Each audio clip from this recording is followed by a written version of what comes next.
Hello mga kabibig, welcome back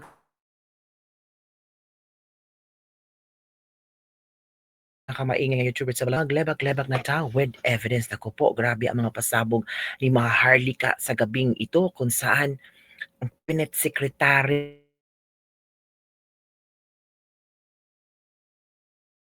natatakas na si Bangag at si Kokak. Nako, dala-dala ba nila ang pera ng taong bayan? Nako, manood tayo mga kabibig ha, sa pagsiwalat ni Maharlika. I don't know kung maniniwala ba ikaw, ako, tayong lahat, or alam niyo naman itong channel natin, lebak-lebak with evidence, no? Mahirap namang magsalita tayo tapos wala tayong ebidensya. Ang depende na lang kung maniniwala tayo sa mga eksplosibong pinasabog ni Maharlika na galing sa kanyang puting ahas na nakaistorya ang cabinet secretary. At may mga screenshot yata, may mga ebidensya. So eto na kabibig, manood tayo mga kabibig ha. Eto na. Naku po, nakakatakot naman to kung totoo, di ba mga kabibig? So eto na ang sabi ni Maharlika. Makinig tayo mga kabibig. Kinika niya dito. Actually, through text to. Hawak ko yung text messages. Alright? Hindi ko lang pwedeng ilabas ang panahon pag lalabas natin lahat ang mga ito. So ngayon nawindang ako, ha? Really? I can't believe it na yung cabinet secretary na yon nagchika boom boom dito sa ating puting ahas na prominente. Pero actually itong si itong ano na to, mayroon ko pa tong isang information na ito. Wag na lang muna baka gurin, hulaan nyo na lang kung sino yung cabinet secretary na yun. So ngayon, ang chika boom boom, di kinuwenta sa atin ng prominenteng puting ahas natin. Okay? Kaya senior ko sa inyo.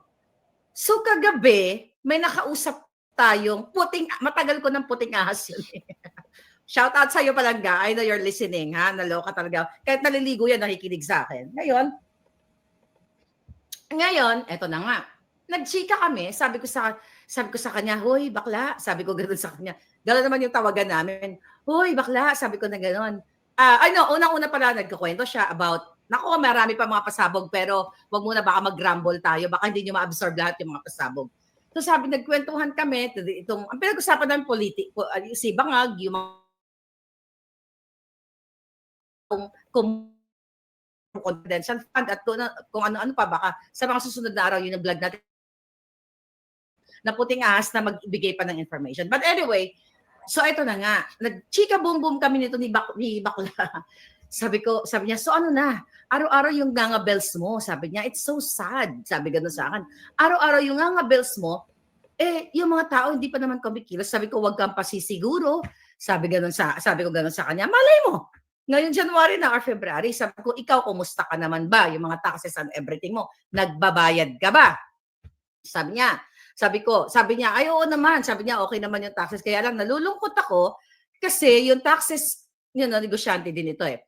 "Yung taxes ko, napupunta lang mga bangag." Okay. Ito, para maintindihan nyo. So, itong si Bakla, ito si cabinet secretary, ito si pangalan nito, auntie natin. Okay? Magkakilala si cabinet secretary at ito si itong isang puting ahas natin. So magkakakilala sila. Sabi ko, "Huwag ka pa kasi siguro bakla kasi yung cabinet secretary na ganito, na si ganitong pangalan, nagbibigay ng information na si Bangag daw nagsisik na ng asylum or gusto pag just in case na matanggal sila for whatever, kung ano mangyari this January, mayroon siyang tatakbuhan." Oh, January. Okay? So yun ang pag-usapan namin.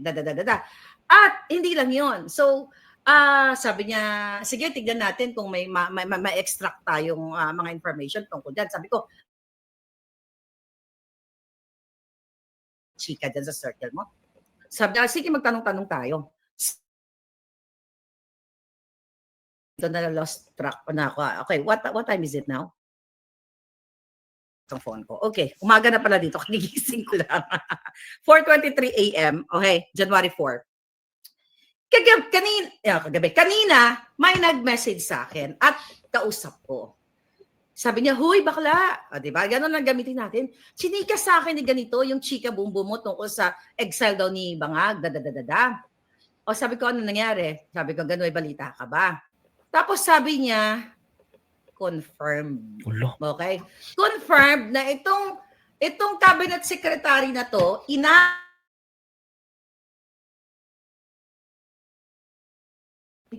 na talagang mayroong chika bumbum. Hala. Okay? Mayroong naganap na chika bumbum, kaya yung sa bangayon. Okay? Kabog kasi meron siyang screenshot. Although madaling daya, ang screenshot pwede mo yung madaya, maglalagay ka lang Maharlika, kultan mo yung lang yung pangalan from Maharlika, di ba? They can do that. Di ba? Tapos kunyari ako yung nagsasalita pero hindi.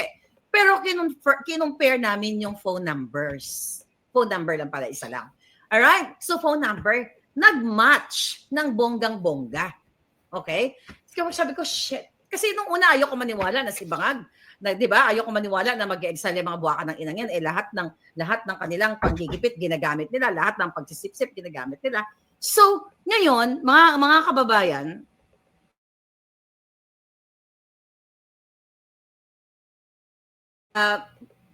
based on that state information coming from 3 different snakes, which is taon ngayon ng mga ahas, di ba? So, dun sa tatlong yon. But syempre, hindi yan iuulat ng media. Unless, yan ay yung mga media na yan, sabihan man sila, well, actually, baka walang tiwala sa kanila yung mga puting ahas. Baka sa atin lang may tiwala. But this information, babayan ay kinuwento sa atin. Hindi ako nagkatang isip na all of a sudden lumabas ako dito, ay alam ko ganito, ganyan. I have screenshots with this conversation, okay? Hindi lang natin pwedeng ilabas kasi mapapatay yung mga taong involved. Hayaan nyo nang ako na lang ang gurgurin nila dahil nasa luko naman lahat. May 3 assassins na paikot-ikot dito sa California, di ba? Kala lang natatakot ako sa mga buwakan ng inang yan. Ngayon, ang eksena ngayon, mga kababayan, kaya ito si Inday Sara. Inday, tumatawid na sa kabilang bakod, na sumisip-sip na kay Inday. Ako, ang prayer ko at ang advice ko, ang solicit,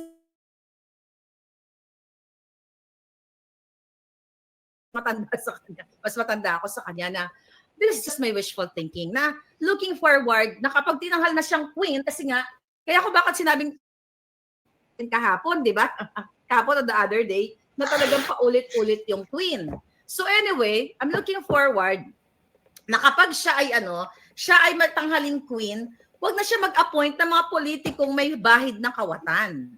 Maybe mag-appoint galing din sa government sector or sa private sector na wala talagang bahid ng pangawat, walang record.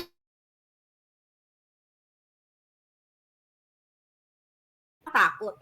Okay? Kasi para matakot at automatic ay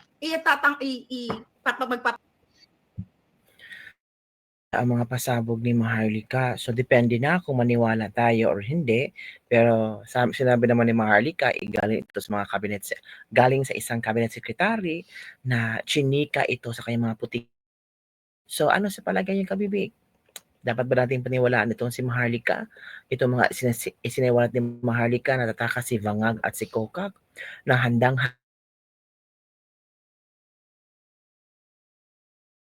sa kaharian. Nako, don't forget to like, subscribe, and share this video. At pasensya na po if medyo putol-putol po kasi sa sobrang pangit ng signal natin dito. Yan lang po mga kabibig. Bye everyone. See you next time.